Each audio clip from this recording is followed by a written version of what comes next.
Welcome back, Wolfpack. Verlis here, and this is how to use Decidueye in Pokemon Ultra Sun and Ultra Moon with the Move Tutor changes.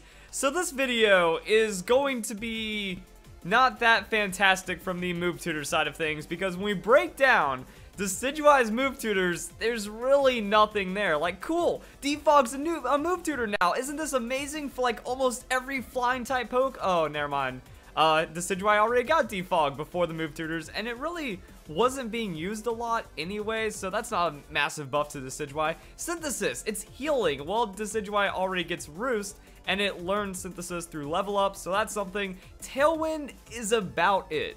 Then when we go through this list right here, what is the only thing that Decidueye gets used? That's the Tailwind. Now, it can actually use the Tailwind very well in doubles, and unfortunately, Tailwind is pretty much like an only doubles thing. Like, there's some strats and singles that can make use of it, but for the most part, it's going to be for the support. So that means Decidueye has now been reclused to pretty much exclusively a doubles support Tailwind kind of role, and it is pretty good because of the bulk, but that's kind of all that we're going to see out of Decidueye with this, and that I don't really know. I want to say more, like the Worry Seed maybe, but it seems like a lot of abilities now, they just kind of activate once. You know, you have Intimidate to come in, you have the Tapu Pokemon and their terrains, that comes in. So there's really no point of Worry Seeding it, because when they switch out, that's going to be reset anyways. So Worry Seed feels like it has potential. It might get a little bit of like tech usage, but I don't see much else being added to that as well in Decidueye. Then everything else is already like a part of the moveset, and unfortunately, you know, that nerf to Confusion just way too much in the 7th generation. Now Confusion only activating 30% instead of 50%, so I mean, you don't have like any supportive tech anymore. Confuse Ray, you know, I've seen more times than not when you know, an opponent is confused now in the 7th generation that they don't even hit themselves once before the confusion wears off. So this needs like a duration buff or needs to go back to 50% or something, because now the move is almost useless. And again, that wasn't even like Move Tutor, that was just an egg move, guys, showing that a lot of things that Decidueye has can't really use that effectively. So let's go and look at the doubles moveset for the Decidueye. Pretty much exclusively support at this point, and even then Decidueye is kind of tanky, but its identity is all over the place. I talked about this in Pokemon Sun and Moon. No, Decidueye has some cool stuff behind it. It wants to be good, but a lot of its stats are just getting thrown all over the place. Is it a special attacker? Is it a physical attacker? Well, I mean, its signature move is physical, but no one's really going to use the signature Z move anyways, and all this other stuff is kind of awkward. 78 hit points, 75 defense. Isn't that fantastic? But if we go full defensive investment, starts to feel a little better. Special defense is pretty high. So what do you do with it? Like, it's just one of the most average, down the middle stat Pokemon ever. You know, the attack is average, special attack is average, defenses are average minus special defense, and it just kind of does whatever while still being a fairly slow Pokemon. So what I feel is that you kind of just have to save it as a support, like as a strong support in doubles, because it can do that pretty well. So Tailwind, you come in with a Tailwind, double your speed. So that's why we have 100 on the speed investment right here, because after doubling at level 50, you're going to be able to outspeed 135 base speed Pokemon. So that responds to a lot of Megas pretty well. And as long as your ally Pokemon is a fast-ish, hard-hitting, sweeping Pokemon, it's going to do just fine. So the Tailwind support is really strong in doubles for a lot of different Pokemon. I see Decidueye being a pretty good Pokemon for setting it up as well. And then it brings some unique stuff to the table. So what you can do after that is Haze. Now Haze, the idea behind this is that if Decidueye, you know, gets a good amount of speed with this, it can then use the Haze to offset any Intimidate that your allied Pokemon might have received. So other than the Tailwind, we can also bring Haze to the table, which works in a really interesting way. You know, it just eliminates all stat changes on the field. But what you can do is you can use this to kind of mitigate the effectiveness of Intimidate from your opponent's side of the field, or also if they try to do some kind of step. You know, you're setting up Tailwind, maybe your allied Pokemon protects, they use that to get a free Swords Dance or go for some kind of free boosting, Calm Mind, who knows. So at least with the Haze, you can kind of reset whatever the opponent's trying to do, also get rid of the Intimidate disadvantage, and then kind of convert from there. And then Spirit Shackle is also a good supportive move, does damage. It's not going to be an insane amount with an unboosted Decidueye. You know, we have no Adamant Nature, no attack investment. It's only 107, but it still gets stabbed, and it's still going to hurt. It's going to be an annoying amount of damage. Then the opponent's Pokemon can't switch out. So you can lock in their Intimidate Pokemon so that they can't switch out, switch in, and then play like some kind of weird Intimidate stall game against you, while also doing damage, breaking Sash, finishing off Pokemon. So Decidueye has that behind it. and then the Feather Dance. Now, some people might say Haze plus Feather Dance is stupid because if you Feather Dance the opponent and then Haze, you're clearing away your own Feather Dance, but that's not the point. The point is Haze is there almost exclusively to remove Intimidate on your side of the field, since it is pretty popular. So as long as you don't have Intimidate on, as long as like you're not using Intimidate yourself or trying to lower the opponent's stats, you know, just Haze early, go into that Feather Dance, and then you should be good to go. Now, the thing about the Tailwind and the Haze is that Tailwind is also going to be boosting your ally. So that means your ally, if it's faster than your Decidueye, which is kind of the point, so that way you outspeed even some Scarf Pokemon, you outspeed almost everything in your way, that Haze isn't going to work on the first turn. So that's something to take into consideration. You know, Protect, Tailwind, and then you use Haze, but you're already getting attack off with your allied Pokemon. So it's going to take some time to ramp up. I feel that's still going to be a nice little thing to mention on this new Decidueye set with the Tailwind, because it's an interesting level of tech. You know, it slows down your opponent's setup, and it also makes it to where, you know, if they're trying to beat you down through status, it's not going to be as effective. Spirit Shackle locking in the opponent, kind of already talked about that, but it's good. Preventing the target from switching out has more than just one use. You know, you just leave in a Pokemon that's not doing anything. Say it was a Pokemon that was there to set up or do fake out or just do a little bit of an annoying thing. Well, Spirit Shackle, you leave them in there, and now you can start taking out your opponent's sweeping Pokemon while they are unable to flee, or maybe it just sets up an easy kill. You have a super effective advantage while you Spirit Shackle them. They can't switch out, and then you just land it, and then you're good to go.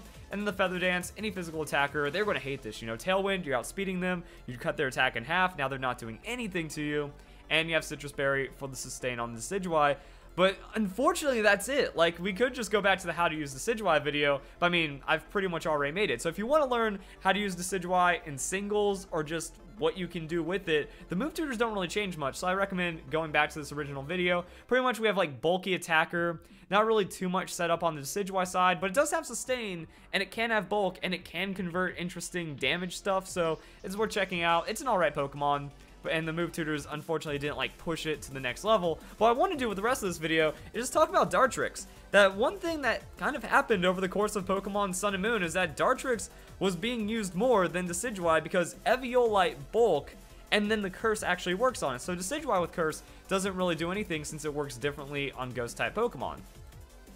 Cutting half your health on a Decidueye, just do a quarter of your opponent's health every turn, you know, that's going to make this tanky Pokemon very frail, very susceptible to KOs, and then you're not really contributing that much damage in the long run. They just switch out, now your Curse means nothing. But Curse on the Dartrix, that's Grass Flying. You're actually gaining attack, you're gaining defense, and you have Eviolite. So we have a Curse Eviolite Pokemon with good defensive stats anyways. Like, look at that, 78, 75, 70. So the only thing that Dartrix loses out compared to Decidueye is the special defense. But with Eviolite, we already surpass the Decidueye anyways, while also being able to put more investment in because we're cursing, so we don't need to worry about our defenses as much, and then our defenses are actually the higher stats. So when comparing Dartrix to the Decidueye, it's actually very strong on the Eviolite. It gains damage, it gains bulkiness. You can also use the Roost, and if you're somehow outspeeding a very slow opponent, mitigates that flying type weakness because of the way that the Roost works. So there's some interesting stuff that happens, and then you just run damage after that. Leaf Blade, Pluck, I mean, Leaf Blade is just high base power, and Pluck, you're just kind of running it there for the coverage and the stab type hit. Now, what really upsets me is that there is no Aerial Ace. Dartrix with Aerial Ace would be absolutely amazing because any evasion setup, it's like, cool, Dartrix comes in, starts getting cursed, starts getting like out tanking or just outstalls them, then comes with the Aerial Ace, and now evasion doesn't really mean anything. So you could have gotten away with that, but instead, like, we gotta run something in this move slot. So I'm thinking Pluck, and the reason why Pluck works is that Confusion Berries are very popular right now. So if you can steal a Confusion Berry or Citrus Berry or gain any kind of berry boosting effect, you know, it's like, oh, that's just free on the Dartrix, who didn't even need it to begin with. You know, you're just running the Pluck as a little bit of extra damage, and then if it's not getting killed by Leaf Blade anyways, that's pretty much it. So yeah, you just kind of run Pluck for coverage, and then an awesome side effect that might happen every once in a while. That's kind of it. So like we have existing Decidueye, we have new double support, and then we have Dartrix. Now unfortunately, since Dartrix is the pre-evolution of Decidueye, We don't gain really anything from the move tutors. It's pretty much the same story. The idea here is that the egg moves are just more usable on that curse. And if you want to, you know, instead of like playing the pluck gamble, or even if you just don't believe in it at all, then you have baton pass. I mean, baton passing a lot of curse boosting could be very strong for like a special defense tank, an assault vest Pokemon, or anything that just wants damage and doesn't care about speed. So you can give those stats over as well, and Dartrix is going to be pretty solid. So let's go and check out damage calculations, just see if this Decidueye works out. Also, what the evolution of the game has showed us. So Tapu Lele versus the Dartrix, we're going to see a lot of Tapu Lele in doubles. We're going to see just like a lot of high damage neutral hits with this Decidueye. Even though Grass Ghost has a lot of weaknesses, let's just anticipate for like very powerful neutral hits. Tapu Lele, you know, we tank it out pretty well. Careful nature, max hit point EVs like we have in that damage spread, and it is a 2-hit KO, but I mean, all we need to do is set up our Tailwind, and we will be okay. Also, since it is doubles, nothing to consider is that you might want the Protect. So instead of Feather Dance, you put in the Protect. If the Tapu Lele tries to just double tap you, it's not going to work. Tailwind Protect. Well, now your ally Pokemon just Protect and then goes into damage. The Spirit Shackle, actually, uninvested, is still going to hurt pretty hard. So let's go and see what we get with the Spirit Shackle. I mean, look at that. Uninvested almost one-shots to Tapu Lele, and you get a little bit of extra damage. You have a Rock Slide Pokemon, maybe contributing Flinch, maybe contributing a little bit extra. That's going to be pretty powerful as well. And yeah, like another thing that's really upsetting is like we don't get Snarl. Like, you know, Tailwind into Snarl would be super amazing if we could get that on the Decidueye, but we don't get it. So the supportive qualities aren't as good as they could be. I mean, you can still make it work. And then a lot of Pokemon, you know, just Ghost type weakness happens. We have Mimikyu. You know, you do something, you have a faster Pokemon, so faster Pokemon tags the Mimikyu. Mimikyu is going to take damage, Break Disguise, Spirit Shackle comes in, and it's going to do a substantial amount of damage to the Mimikyu as well. So I mean, this also shows you how much this Spirit Shackle hurts without even a super effective hit. That we're looking at 3-hit KO range, so just contributing 30-40% of damage to a Pokemon could be enough to get a follow-up KO pretty easily. So Spirit Shackle damage is actually surprisingly high and can still work pretty well on the moveset. So we have like a little bit of that extra supportive quality, but then we can just convert damage when we need to, and Decidueye is going to be pretty good with that. Also, the tankiness of Decidueye can let you survive some pretty potent super effective hits. So we have Greninja coming in. Greninja, it's going to outspeed you initially. Say you're setting up Tailwind, they decide to throw an Ice Beam, you live. Careful, max hit point investment, you live the Ice Beam Greninja. That's kind of crazy to think about, but it shows that those super effective hits, you know, the not Flare Blitz fire type moves that are super effective, the not +2 Swords Dance Mimikyu super effective hits, you know, just you'll be able to tank out decent hits from some Pokemon, and it's going to be all right. And also, this acknowledges the Life Orb. So if anything doesn't have Choice Specs, doesn't have Life Orb, doesn't have Choice Band while hitting you with those moves, you're still going to be able to survive just fine. So it looks like Decidueye, it's tanky enough to get that Tailwind set up, and then it's going to be fast, so it can get 1 or 2 turns of support, which is kind of what some Pokemon need, and then you just combo it in doubles, and it's going to be pretty powerful. After that, Dartrix. Dartrix damage is pretty interesting, because even at +6 in a lot of situations, you know, Garchomp, not a one-hit KO with the Leaf Blade at +6 with the Dartrix. So, I mean, that's when you just have to understand when to cut your losses. Sometimes when people play setup, they just set up way too much. They go for +5, they go for +6, when really it's a waste of time. That at +3, you two-shotting the Garchomp. So, you hit +3, you go Leaf Blade, dead. At +3, a lot of things are getting two-shot by the Leaf Blade, and then it's not going to get much better from there. So, really, you're just going to be closing out the game sooner by doing that. Now, you can also do it for the tankiness. Like, if you want the +6 defense more than anything, then that's going to be pretty good. But also, we have Curse. So, I mean, against a physical attacker like the Garchomp, it's going to become more and more useless. Like, you know, first hit, you tank it out pretty well, you go into one Curse, and now you can just roost over it. Curse, roost, Curse, Curse, roost, and now you're in two-shot range, and then you're able to confidently two-shot and then still have over half of your health left. So then the only thing that can really finish you off is a special attacker coming in with immediate super effective damage that would overwhelm a max, you know, special defense, careful, Eviolite invested hit point Pokemon. So they're not going to find like a lot of ways over you, even in this situation. I mean, Tapu Koko. So Tapu Koko, it's going to hit us neutrally, and then we're going to have to see how we're going to coverage out against that Pokemon. So All Attacker Thunderbolt's 3-hit KO.